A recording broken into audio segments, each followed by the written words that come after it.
নাহমাদুহু ওয়া নুসাল্লি আলা রাসূলিহিল কারীম ওয়া বা'দ। আজকের ক্লাসে আমরা আরবি ভাষার অন্যতম গুরুত্বপূর্ণ একটি বিষয় হুরুফুল জাররি সম্পর্কে আলোচনা করব। দেখতে দেখতে আমরা চলো শিখি কোরআনের অর্থ বইয়ের ২৫টি ক্লাস ইতিমধ্যেই শেষ করে ফেলেছি। আজকে আমরা ২৬তম ক্লাস শুরু করতে যাচ্ছি। এখনো যারা আমাদের এই বইটি সংগ্রহ করেননি, তারা লামান প্রকাশনীর অনলাইন শপ থেকে সংগ্রহ করতে পারেন। স্ক্রিনে দেয়া এই নাম্বারে যোগাযোগ করতে পারেন এবং ডেসক্রিপশনেও থাকবে এই নাম্বারটি দেওয়া।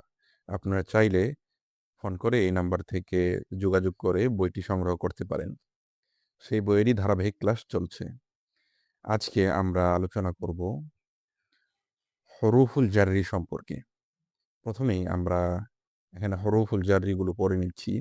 মিন থেকে ইলা দিকে অথবা পর্যন্ত, আন থেকে সম্পর্কে, আলা উপরে, ফি মধ্যে, বি দ্বারা কারণে বা সঙ্গে, কা মতো, লি জন্য উদ্দেশ্যে, হাত্তা পর্যন্ত, রুব্বা অনেক বা কখনো কখনো, মুজ থেকে সময়ের ক্ষেত্রে এটা ব্যবহার হয়, মুনজু থেকে সময়ের ক্ষেত্রে এটিও ব্যবহার হয়, মুজ মুনজু একই ক্ষেত্রে ব্যবহার হয় এবং একই অর্থ দিয়ে থাকে। খলা বাদে বা ছাড়া, আদা বাদে বা ছাড়া, হাসা বাদে বা ছাড়া, ওয়াউল কসম শপথ করার অর্থে ব্যবহৃত হয়।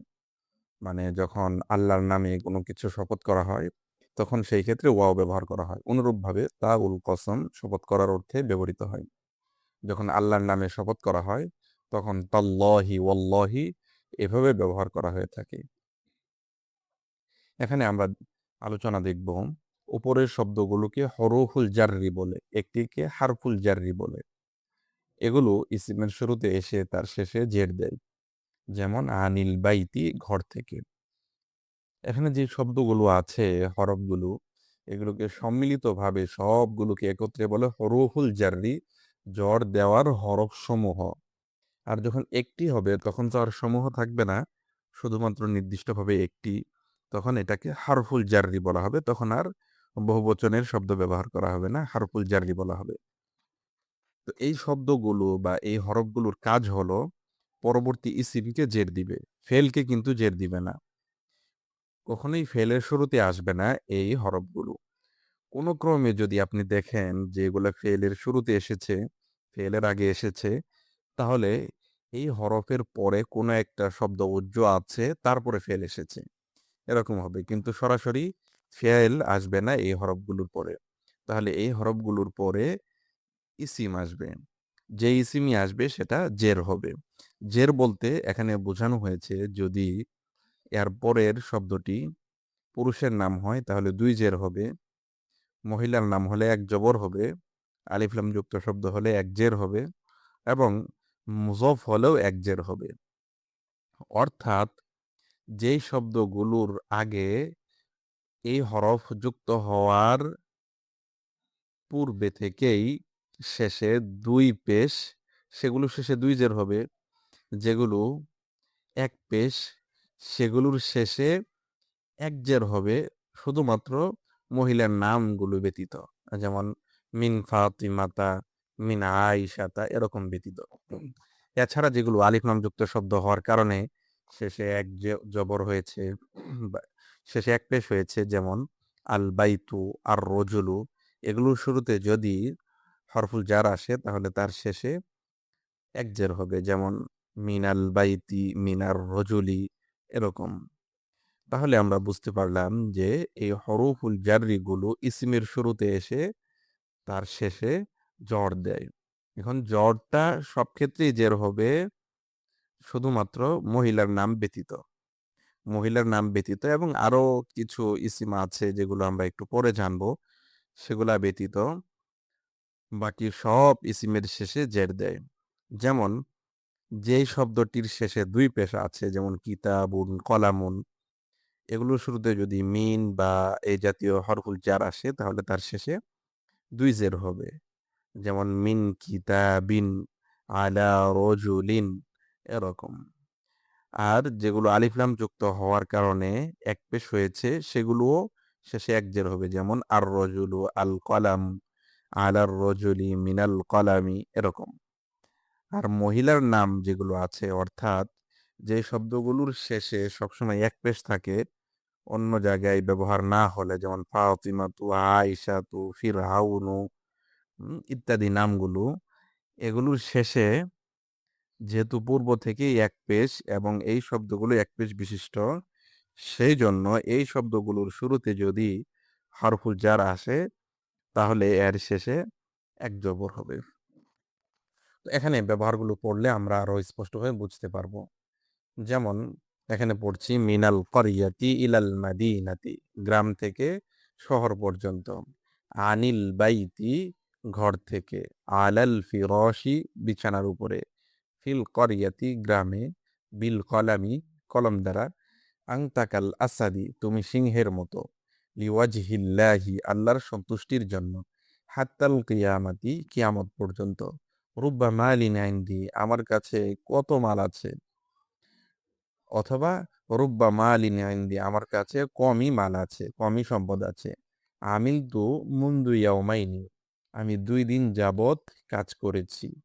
ইয়াজআলু মাজিদুনিল আমালা খালা ওয়াহিদিন, মাজেদ একটি ছাড়া কাজ করবে।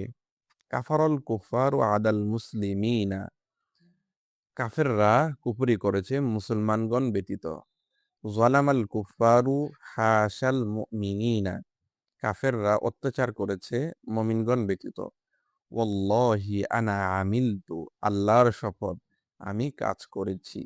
তাল্লাহি মা কাফারতু, আল্লাহর শপথ আমি কুফরি করিনি। এখানে তাল্লাহি এবং আল্লাহি মানে আল্লাহর শপথ। তো এই হরফুল জারগুলো যেমন ইসিমের শুরুতে আসে সরাসরি, অনুরূপভাবে জমিরের শুরুতেও আসতে পারে। তবে কিছু হরফ আছে যেগুলা জমিরের শুরুতে আসে না, তবে কিছু আসে। যেমন আমরা পড়ছি মিনহু, তার থেকে। ইলাইহি, তার দিকে। আনহু, তার থেকে বা তার সম্পর্কে। আলাইহি, তার উপরে। ফিহি, তার মাঝে। বিহি, তার দ্বারা। লাহু, তার জন্য। কাহু, তার মতো। হাত্তাহু, রুব্বাহু, মুনজুহু, মুজহু, এই 4টা, হাত্তা, রুব্বা, মুজ, মুনজু, এগুলোর সাথে জমির যুক্ত হয় না। জমির যুক্ত হয়ে এগুলো ব্যবহৃত হয় না।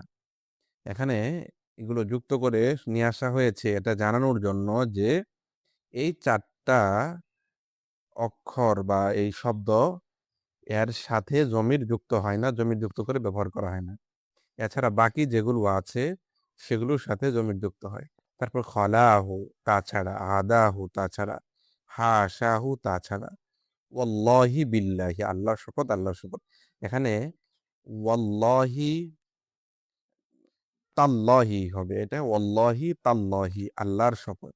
এখন ওয়াল্লাহি তাল্লাহি, এখানে ওয়াও শব্দটা আল্লাহ শব্দ ছাড়াও অন্যান্য শব্দের সাথে ব্যবহৃত হতে পারে। যেমন ওয়ারব্বিল কাবাতি, কাবার রবের শপথ ব্যবহার হতে পারে।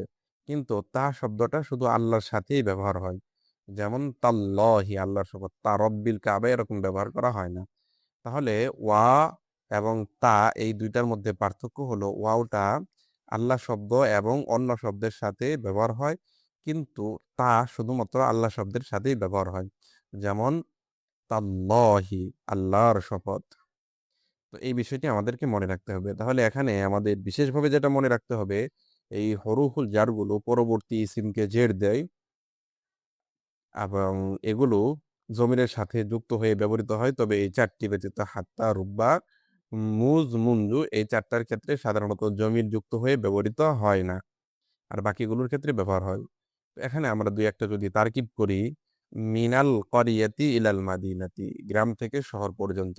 মিন হরফুল জার, আল করিয়াতি মাজরুর, হরফুল জার এবং মাজরুর মিলে বাক্যের একটা অংশ। অনুরূপ ইলাল মাদিনাতি, ইলা হরফুল জার, আল মাদিনাতি মাজরুর, হরফুল জার এবং মাজরুর মিলে এটাও একটা বাক্যের অংশ। তারপরে আনিল বাইত, আন হরফুল জার, আল বাইতি মাজরুর, হরফুল জার এবং মাজরুর মিলে এটি একটা বাক্যের অংশ। ঠিক এরকম ভাবে সবগুলি। তো আমরা কি এর আলোচনার মধ্যে জেনেছিলাম যে ফি হরফুল জার এবং তার পরবর্তী শব্দটা মাজরুর। হরফুল জার এবং মাজরুর মিলে বাক্যের একটি অংশ হয় এবং সেই অংশটি বাক্যের যেখানেই থাকে সেখানেই খবর হয়। তা এটা হলো জুমলাই ইসমিয়ার ক্ষেত্রে। আর যদি জুমলাই ফি'লিয়া হয় তাহলে জুমলাই ফি'লিয়ার ক্ষেত্রে সেটা হবে মুতাআল্লিক। যেমন আমরা দেখি আমিলতু মুনযু ইয়াওমাইনি, আমি ২ দিন ধরে কাজটি করেছি। এখানে আমিলতু ফেল, এর মধ্যে আনা জমির অথবা তু জমিরটা হলো ফাইল। আমিলতু ফেল, তু জমিরটা হলো ফাইল। মুনযু হরফুল জার, ইয়াওমাইনি মাজরুর। তারপর হরফুল জার এবং মাজরুর মিলে এটা হলো আমিলতু ফেলের সাথে মুতাআল্লিক। তারপরে ফেইল, ফাইল এবং মুতাআল্লিক মিলে আল জুমলাতুল ফি'লিয়াতু। অনুরূপ ইয়াজআলু মাজিদুনিল আমালা খলা ওয়াহিদিন। মাজিদ কাজ করবে একটি ব্যতীত। ইয়াজআলু ফেল, মাজিদুন ফাইল, আল আমালা মাফউলুন বিহি, খলা হরফুল জার, ওয়াহিদিন মাজরুর। তারপর হরফুল জার এবং মাজরুর মিলে ইয়াজআলু ফেলের সাথে মুতাআল্লিক। তারপর ফেইল, ফাইল, মাফউলুন বিহি এবং মুতাআল্লিক মিলে আল জুমলাতুল ফি'লিয়াতু। এভাবে সবগুলো বাক্যের তারকিব করতে হবে। তো এবারটি আমরা অর্থসহ অন্ততপক্ষে ৩ বার পড়ব এবং সবগুলো বাক্যের তারকিব করব। আর বিশেষভাবে মনে রাখবো হরফুল জার এর পরবর্তী ইসিমগুলো জের হয়, জর গ্রহণ করে থাকেন। যেমন মুযফুন ইলাইহি এর শেষে জের হয়। তার মানে মুযফুন ইলাইহি যেরকম ইআরাব গ্রহণ করবে, হরফুল জারের পরে মাজরুরও একই ধরনের ইআরাব গ্রহণ করবে। অর্থাৎ মুযফুন ইলাইহি হলে এই শব্দটির শেষে যে ধরনের হারাকা হবে, কোনো শব্দ হরফুল জারের পরে আসলেও একই ধরনের হারাকা গ্রহণ করবে। তো আজকের ক্লাস এখানেই শেষ করছি।